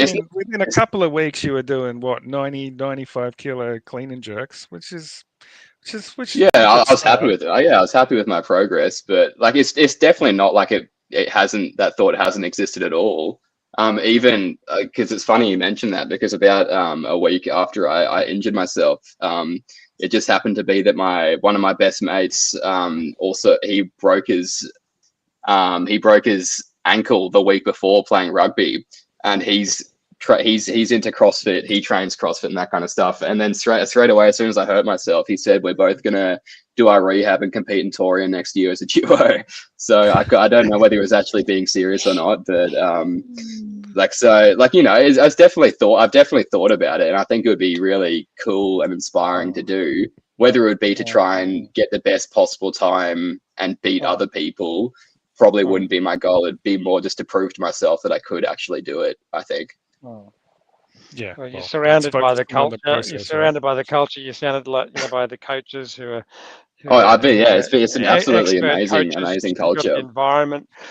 It's where I think the focus is probably like, let's just get back to consistency. Exactly. Yes, that's my focus. Consistency is one of the hardest things that you need to focus on, or any athlete needs to focus on, is the consistency, and then the consistency of mechanics, and then the rest just sort of is a natural progression of speed and loads and complexity. That all happens naturally once you maintain. And you've got it, Angus, man. You like the speed of which your development came in the first 2 or 3 weeks of you joining, like far out, man. Like if you stay on that trajectory, you'll be. No, I appreciate that. Yeah, well, that's only because of you guys as well. You guys just encouraged me so much, and I like I said, I genuinely never thought I'd be climbing ropes, throwing weights over my head, snatching, anything like that. But seeing you guys do it, and you guys convincing me to do it, and saying like, what's the worst that can happen, is the only reason I actually proved to myself that I could do it, and why I'm enjoying it so much. So it's been a really great experience so far, and I've got no intention to stop anytime soon, and I want to get back into it as quickly as possible. Because it's funny, as soon as I hurt myself when I got dragged up to the sideline, like I wasn't really in pain, but I was more like, I was going through the back of my head. I was like, geez, I was going so well and I was having so much fun with all this new stuff. It's going to be a shame that I'm going to be out of it for a bit. Is that what came into your mind? Like, 100%, yeah, because I didn't know how badly I hurt myself originally, but then about like 5 minutes after I got dragged off the court, I was kind of feeling around at the knee, and then I knew that I'd done some pretty serious damage, and I knew that was my first thought. Honestly, I was like, geez, when I'm not going to be able to clean or jerk or snatch for a while. I didn't even think about basketball in that moment. I actually thought about the progress. You're a CrossFitter, man. You're a CrossFitter. Wow. That's cool. Yeah. I've just brought up this just for your info, Angus. This girl called Emily DeRoy. So she just competed at the Torian semi-final event. I don't think she didn't make it to the games, did she?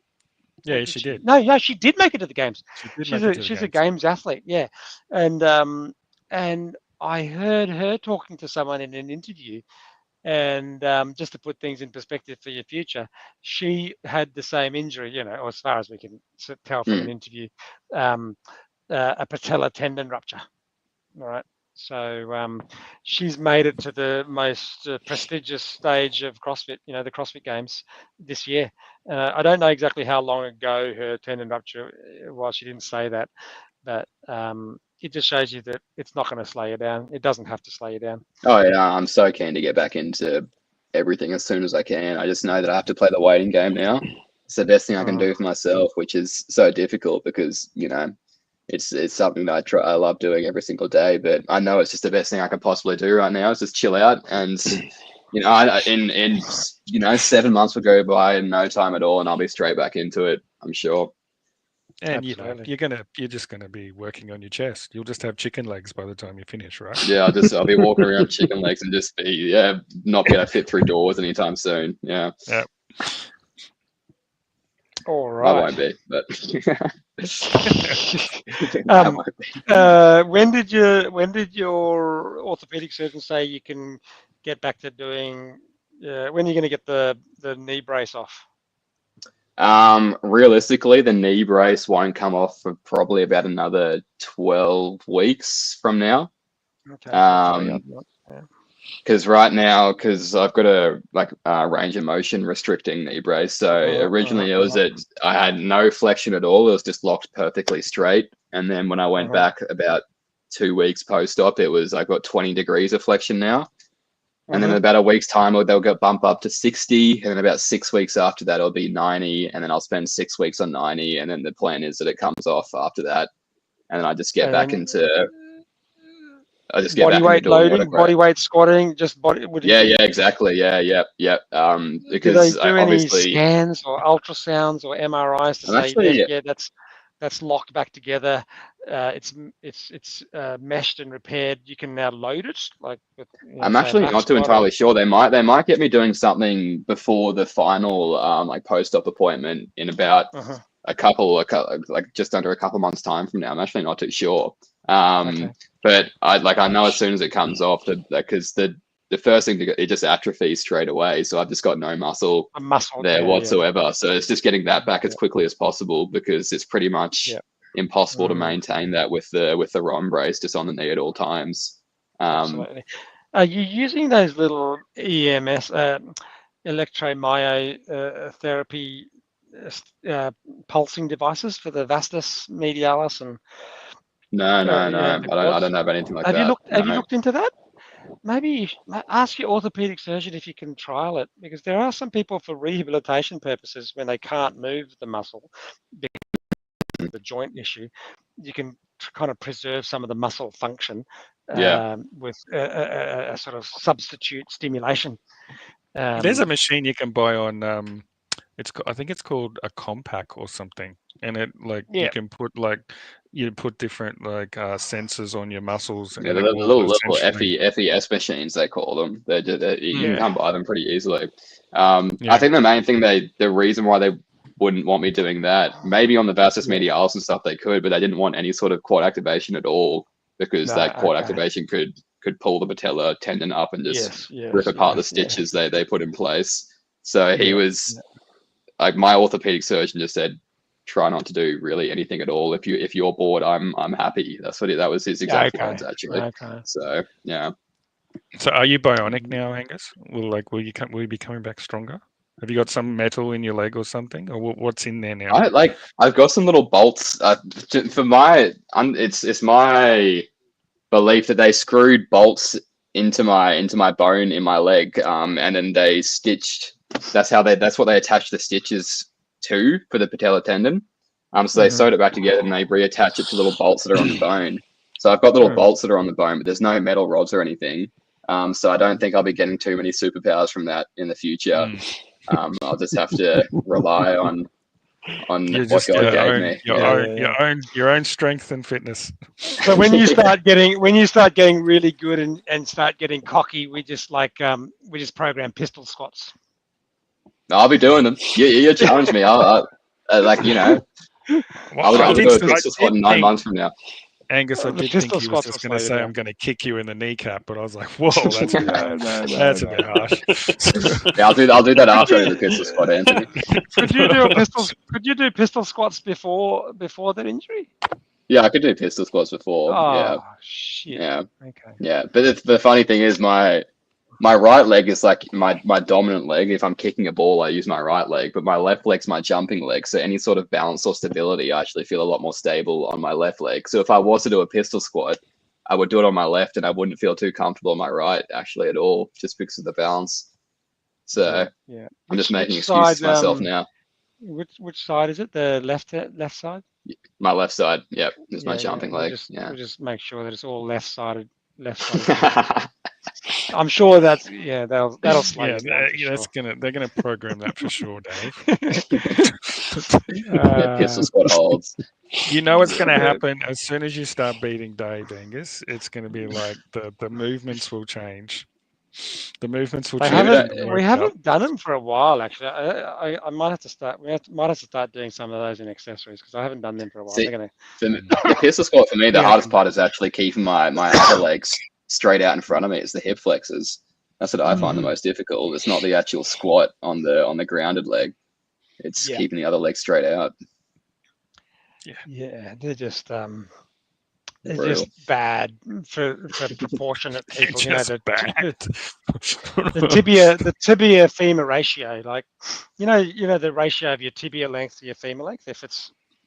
If your femur is relatively quite long compared to your tibia, your center of gravity is so far back. It's really hard. But, Are you making excuses, Dave? I'm making excuses, and Dave's okay. Dave's okay. There's a real world example of that. Like if you're driving your motor car, right, and your knee is close to the dashboard, okay, yet you need to be bringing your chair forward so that your little leggies can hit the accelerator and the brake. It kind of suggests to me that that you've got an unfavorable femur to tibia ratio. And let me guess, you have an unfavorable ratio? I have my kneecaps are up against the bloody firewall of the car. So I think, and I've got to check this. I've got to do like a randomized controlled trial or something on everyone who's really bad at pistols. Gary, what's your pistol squats like? Terrible. Yeah, we'll do the trial. We'll do the Must be the car same driving. reason. Yeah. Do your knees come close to the the little No, unfortunately. the steering column of the car? No, I think I just suck at them. No, so you won't be in the trial because it's not going to suit the results that Dave's looking for. I'll ask Joanne, and then I'll ask. It's also going to be determined by how long you are, how tall you are generally as a person, because obviously if you say you're really tall, say you've got a really long tibia, you're still going to be far away from the firewall. I think you need to put a study together, Dave, with some good assumptions and hypotheses. It's a bit like your whole approach to the echo bike and the assault bike, isn't it? There's no significant difference between the echo bike and the assault bike. Let's ask our panel. Why don't we ask our panel? Why don't we ask Gary? Do you think there's a difference between the echo bike and the assault bike? I said no significant difference. I reckon the assault bike ticks over calories 10% easier. Yeah.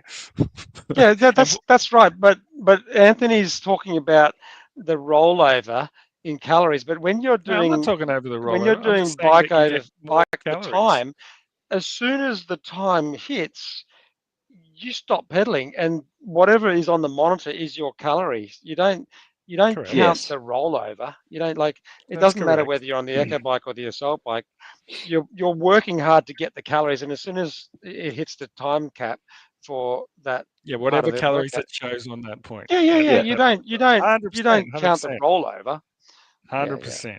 But Angus, would you think that the echo bike is easier than the assault bike, based on your? I genuinely couldn't give you a good answer. I've heard people say it's useless, Angus. I only jump on the assault bike because I've heard people say it's slightly easier. That's the only reason I do it, but I don't know whether it's on true the or assault not. bike. Yes, yes. Yeah. Do you hear that? Only because I've heard it. Only because I've heard it. I think it was you that said it, Anthony. So that's kind of like Angus, you're not helping. I'm sorry for not helping, Anthony, but I will say the gearing is different. But you're still doing the same work, okay? Work is force times distance. Work is force times distance. I'm going into mathematics. Scientific thing. But the gearing is different. You're still doing the same amount of work to get there. We are going to we're going to test this. Me and you, we're going to both go. No one has been able to show me. Yeah. No, we've got to have the same machine because you always go on the assault bike. You always choose the assault bike. Everybody else does the echo bike, and you choose the assault bike. What's your test? So let's see. As many calories as you can get. No, don't do that, Gary. You're terrible. As many calories as you can do in, let's say, 45 seconds. Yeah. On one machine and then the other machine. No. You and I together, because how's that going to work? That's a terrible test. No, it's got to be on the same machine. It's got to be on the same machine. And then you swap over, you're saying. and then you swap over, or Yeah, because I'm so you do But then swap you've over. done. You've just done. Are we But going then to do you've that done the the next work. day? Are you going to come back the next day and do it? Yes.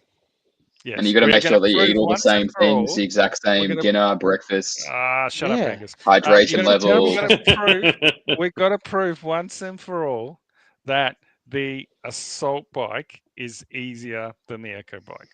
Everyone knows it here. You can't do I think that. the assault They've bike done it- 6 over calories easier, but it's harder to It's push. hard to get the calories. Exactly. That's What exactly do you right mean because it's harder to geared push, Gary? higher. It just flies around. Like you can I take your- reckon if you did 50 cals on the echo bike and 50 cals on the assault bike, you would feel far more fatigued on the assault bike.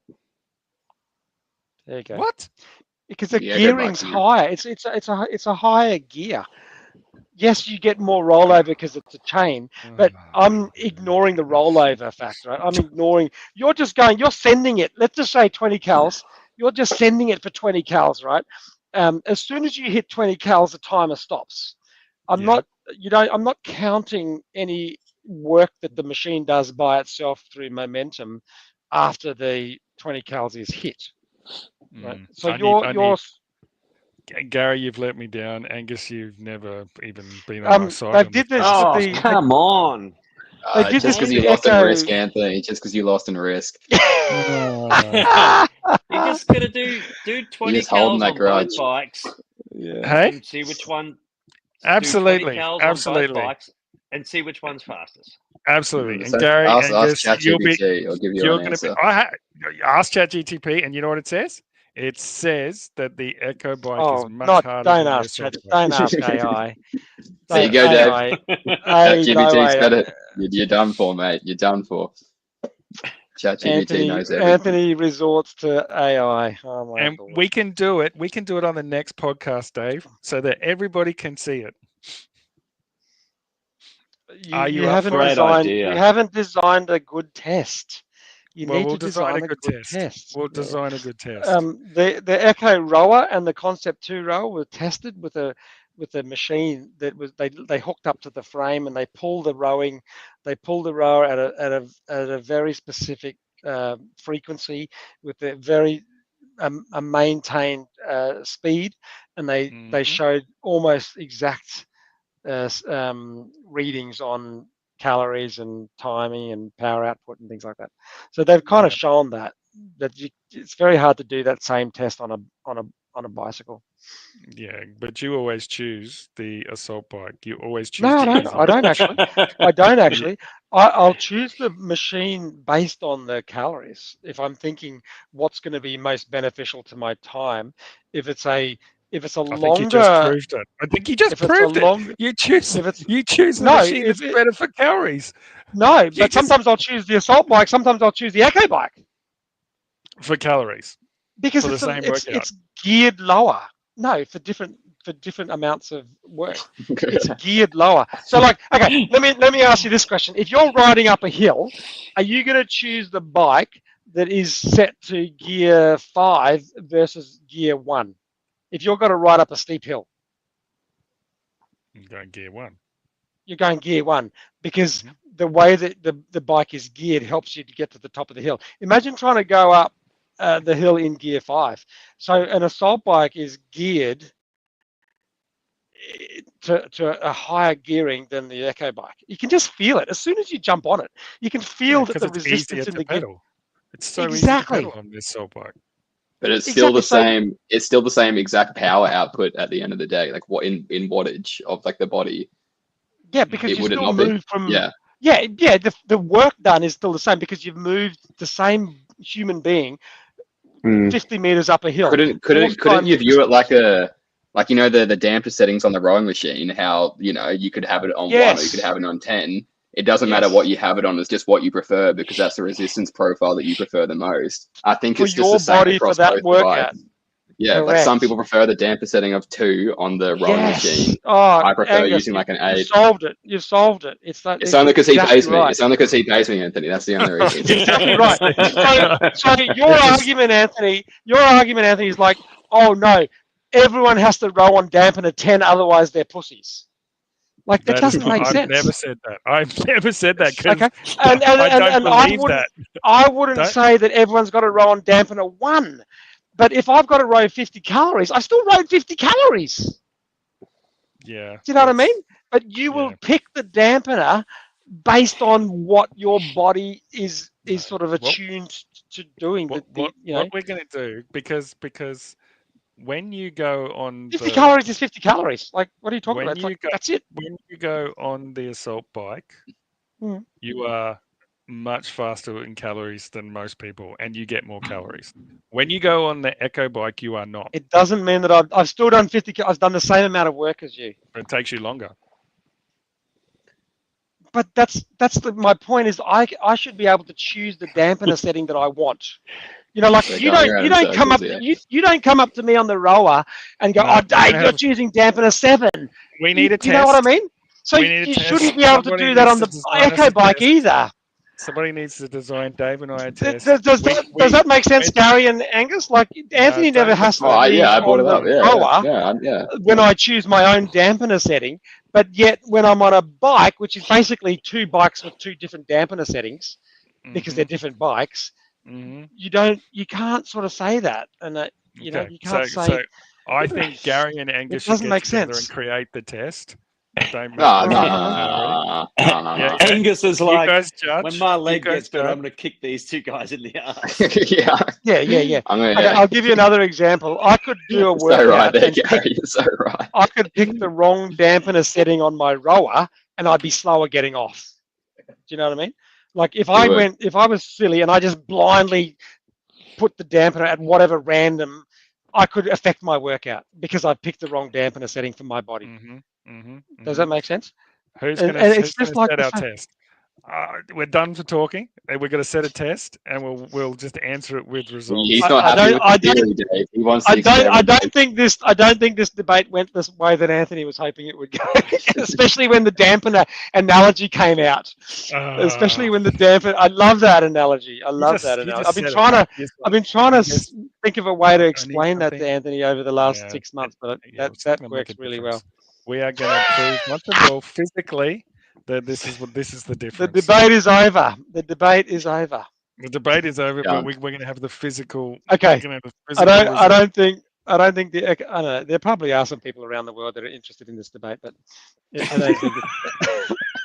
I reckon all 1,000 people listening are just got their. Yeah. Well, Angus, we're gonna have to change the name of the podcast. It's not the beating heart. It's the echo assault heart. I reckon you guys should have a debate, an in gym debate that we host, and we have a panel. I have asked the coaches as well, and there's a bit of a random. Jets on my side. Jets on my side. You see, there's a bit of a random unscientific. It's an unscientific response, I think. I think Jet and Jono both say it's much harder on the echo bike. Much harder to get calories compared to the assault bike. So. Well, it depends. It depends on your. It depends on your body, because I think what Dave's trying to say, Anthony, if you made Dave row on damper setting 1, 50 calories, he's still going to get to 50 calories. It's going to take him a longer period of time, just because that resistance profile doesn't actually suit the way he rows or what his body's used to at all. So, it's still at the end of the day, it's still 50 calories. There's less resistance per pull. But he's going to prepare. His body can handle more. But what we want to understand, Angus, is if you're on an echo bike or if you're on an assault bike and you're doing a competition, and it's based on you've got to do calories in a certain as fast as you can, which machine is going to give you the advantage?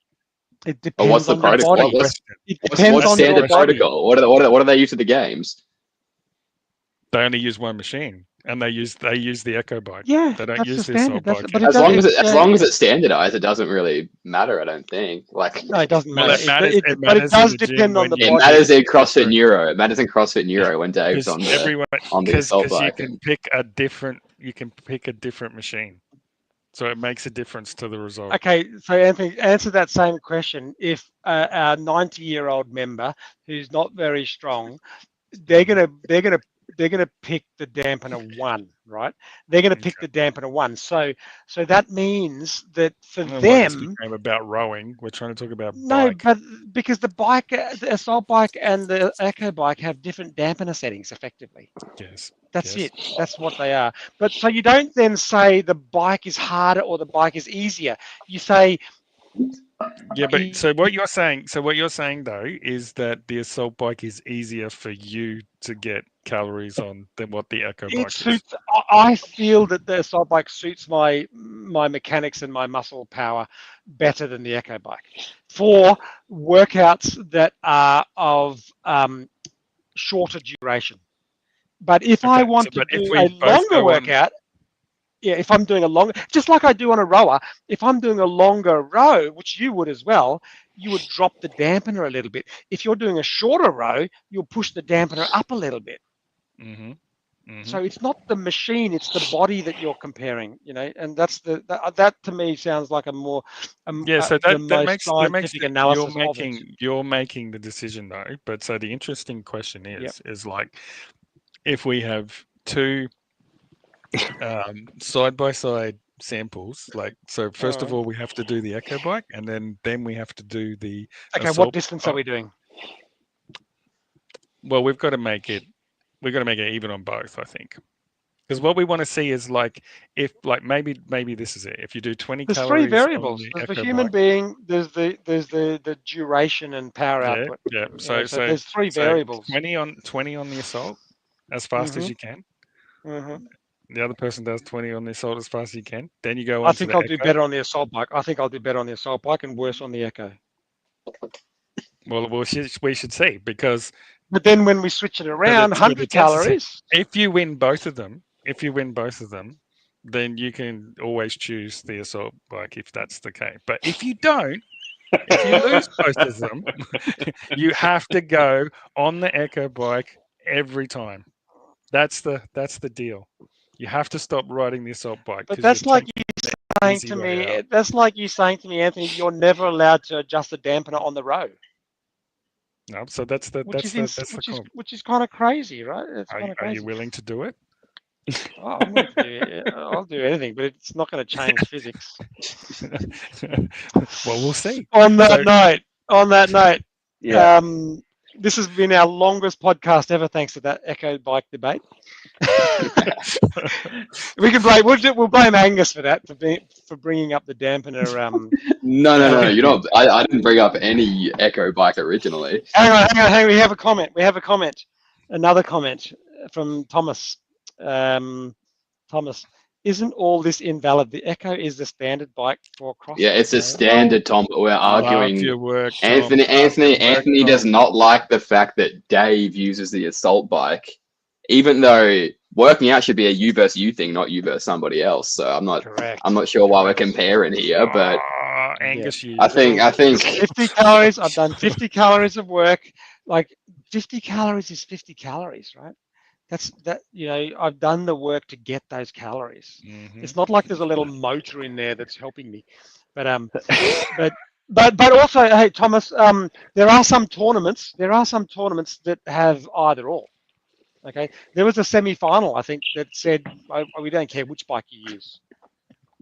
There was a tournament that said we don't care which bike you use. So, and I think Hiller had an opinion on that because he said you shouldn't be able to use the assault bike because it's easier. And why would that be, Anthony? Why would that be? Because they're all freaking beasts. They're all absolute humongous humans who would prefer the higher dampener setting. Ask them what their dampener rower settings are. Like mind blowing. Because they are very powerful. We're going to do the physical test. That's going to be the end of it. We don't need to debate this anymore.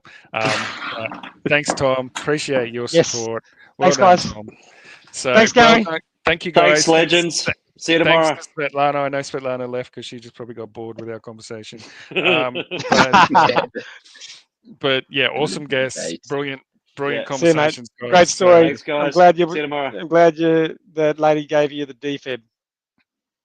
All right, I'll see you later, guys. Angus, catch you tomorrow. See you tomorrow. I'll be in there. I'll try to get in there at 9, mate. Okay. All right. Yep. I'll be there too. All right. See ya. Holy moly, Anthony. All right, let's end this crazy stream. Absolutely, man. Talk to you next time. Great chat. Awesome, mate. Love your Bye. dressing gown. See ya.